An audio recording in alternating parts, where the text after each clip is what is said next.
এদিকে পাক হামলায় রাজৌরিতে এক সরকারি আধিকারিকের মৃত্যু। প্রত্যেক দিন সংঘর্ষ বিরতি চুক্তি লঙ্ঘন করে পাকিস্তান নিয়ন্ত্রণ রেখাতে গুলি ছোড়াছুড়ি করছে, গুলি বর্ষণ করছে এবং এর ফলে রাজৌরিতে এক সরকারি আধিকারিকের মৃত্যু হয়েছে। পাকিস্তানের ছোড়া মিসাইলে নিহত রাজৌরির অ্যাডিশনাল ডিস্ট্রিক্ট কমিশনার রাজকুমার থাপা। শুক্রবার পাকিস্তানের একটি মিসাইল এসে পড়ে তার বাড়িতে। গুরুতর আহত অবস্থায় তাকে হাসপাতালে নিয়ে যাওয়া হলেও শেষ রক্ষা করা যায়নি। ইতিমধ্যে তার মৃত্যুতে শোক প্রকাশ করেছেন জম্মু কাশ্মীরের মুখ্যমন্ত্রী ওমর আব্দুল্লাহ। তিনি সরকারি আধিকারিক ওমর আব্দুল্লাহ তার মৃত্যুতে শোক প্রকাশ করেছেন। দেখতে পাচ্ছেন যে সরকারি আধিকারিকের মৃত্যু হয়েছে পাকিস্তানের ছোড়া মিসাইলে, তার বাড়িঘর কিভাবে ক্ষতিগ্রস্ত হয়েছে এটাই তার প্রমাণ। দেখুন সেই ছবি, আমাদের কাছে সেই প্রমাণও আছে। পাকিস্তানের ছোড়া মিসাইলে ভারতের কতটা ক্ষতি হচ্ছে এবং সাধারণ মানুষের কতটা ক্ষতি হচ্ছে। একজন সরকারি আধিকারিক, তার মৃত্যু হয়েছে, তার বাড়িঘর ধ্বংস হয়ে গিয়েছে পাকিস্তানের ছোড়া মিসাইলে।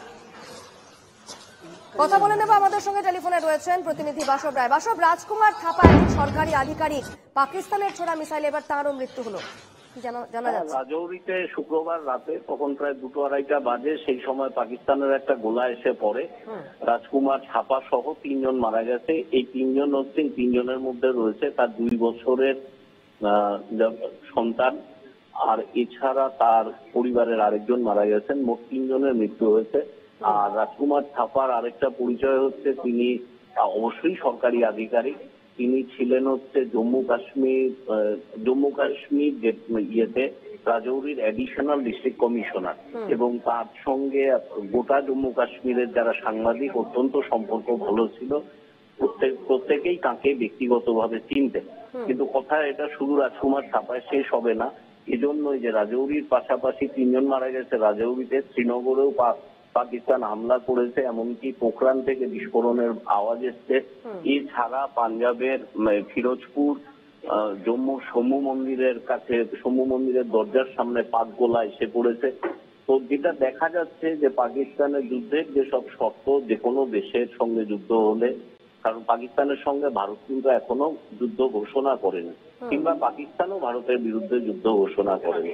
তাই এইসব জায়গায় নিয়ম হচ্ছে যেখানে এয়ার থাকে বা সেনাবাহিনীর বেস থাকে, ঘাঁটি থাকে, বা সেটা এবং সীমান্ত পার এর বাইরে কোনো জায়গায় যুদ্ধের প্রভাব পড়বে না। এটা প্রাথমিক চুক্তি থাকে। এটা শুধু ভারত পাকিস্তানের মধ্যে না, এটা রাষ্ট্রসংঘের জেনেভা কনভেনশনের যে চুক্তি, সেটা সবাইকেই মানতে হয়।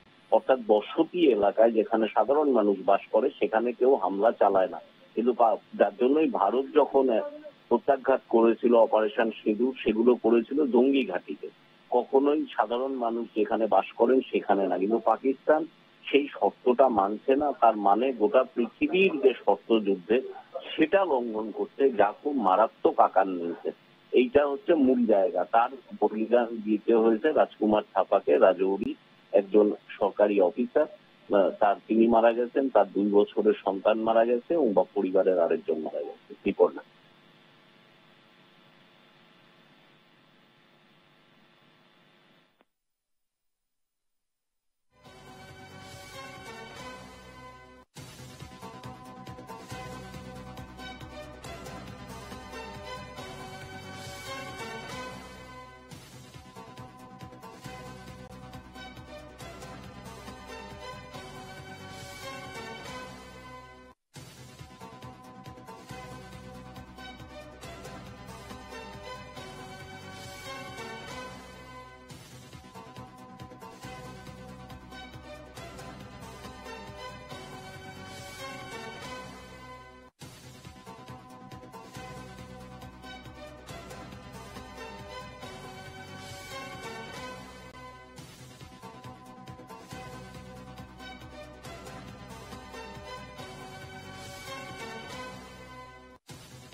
একবার এই মুহূর্তে আমাদের সঙ্গে টেলিফোনে রয়েছেন কর্নেল সব্যসাচী বাগচি, আমরা কথা বলে নেব তার সঙ্গে।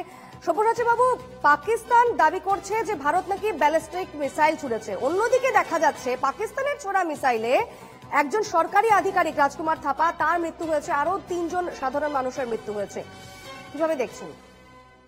দেখুন, ব্যাপার হচ্ছে কি যে রাজৌরি সেক্টরে আমরা পোস্টটাকে ধ্বংস করেছি।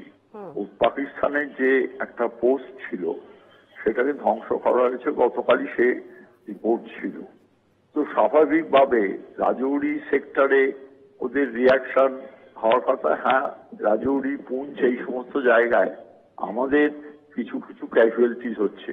পুঞ্চেও হয়েছে, পুঞ্চে প্রায় 15 জন মতো আমাদের সিভিলিয়ান মারা গেছেন, 59 জন মতো জখম হয়েছেন, রাজৌরিতে হয়েছেন, এবং কিছু কিছু ফৌজি লোকও আর আহত হয়েছে। কিন্তু আমরা কোনো ভাবেই আর মিসাইল ইত্যাদি ছুড়িনি রাজৌরিতে। এটা একটা ফেক নিউজ, এবং ইদানিং সোশ্যাল মিডিয়াকে ব্যবহার করে পাকিস্তান যে চেষ্টাটা করছে ফেক নিউজের মাধ্যমে, এমনকি পুরনো সমস্ত অন্য জায়গাকার ছবিগুলোকে পর্যন্ত অ্যাজিভ যেন তারাই এগুলো ঘটিয়েছে, আর ইন্ডিয়ার এই ব্যাপার ক্যাজুয়ালিটি, এই হচ্ছে ডিস্ট্রাকশন, সেই ছবিগুলোকেও আর বিশ্বাসযোগ্য করে তোলার একটা চেষ্টা করছে, যেগুলো ফরেন মিনিস্ট্রি খুব ফ্যাক্ট চেকের মাধ্যমে আর দেখিয়ে দিয়েছে যে এগুলো সমস্ত ফেক, এগুলো সমস্ত পুরনো কোনো ব্যাপার। পাকিস্তান যে বলছে যে ভারত ব্যালিস্টিক মিসাইল ছুড়েছে, তাদের 4টে এয়ারবেস ক্ষতিগ্রস্ত হয়েছে এর ফলে, এই যে ব্যালিস্টিক মিসাইলের এই ন্যারেটিভটা কেন তৈরি করছে পাকিস্তান? ওই তো একই কথা। এখন পাকিস্তানের পক্ষে একটাই রাস্তা, যত ফেক নিউজের মাধ্যমে মানুষকে বিভ্রান্ত করা যাবে, ইন্ডিয়ান পপুলেশনকে বিভ্রান্ত করা যাবে যে তারা একটা বিশাল ধরনের কাউন্টার অ্যাকশন নিয়েছে যেখানে ইন্ডিয়া দাঁড়াতে পারছে না, ততই তাদের লাভ। এমনিতেই তাদের অবস্থা খুব খারাপ, তারা কোণঠাসা হয়ে গেছে। তারা আজকে একটা টেরর স্টেট, এবং টেরর স্টেট হিসেবে আজকে পাকিস্তানের অ্যাডমিনিস্ট্রেশন নন স্টেট একটা টেররিস্টদের তাদের স্টেট অনার দিয়ে ফিউনারালের বন্দোবস্ত করছে। তাতেই বুঝতে পারেন যে তাদের অবস্থা কি। তারা আজকে টেররিস্টদের হাতে, আর যা তারা বলছে সেইটি তারা করতে বাধ্য হচ্ছে। আর টেররিস্টদের কাছে প্রোপাগান্ডাটা বড় অস্ত্র। যতই হোক, প্রোপাগান্ডা যত হয় এই ধরনের কেসে, প্রোপাগান্ডাটা যত হয় তার থেকে লাভ ওঠাবার চেষ্টা করে। এতে করে প্যানিক হবার কিচ্ছু নেই। আর ইন্ডিয়ান আর্ম ফোর্সেস এখনো পর্যন্ত এমন একটা জায়গায় এমন কিছু করেনি যাতে করে পাকিস্তান এই ধরনের প্রোপাগান্ডা করতে পারে। ধন্যবাদ সব্যসাচী বাবু।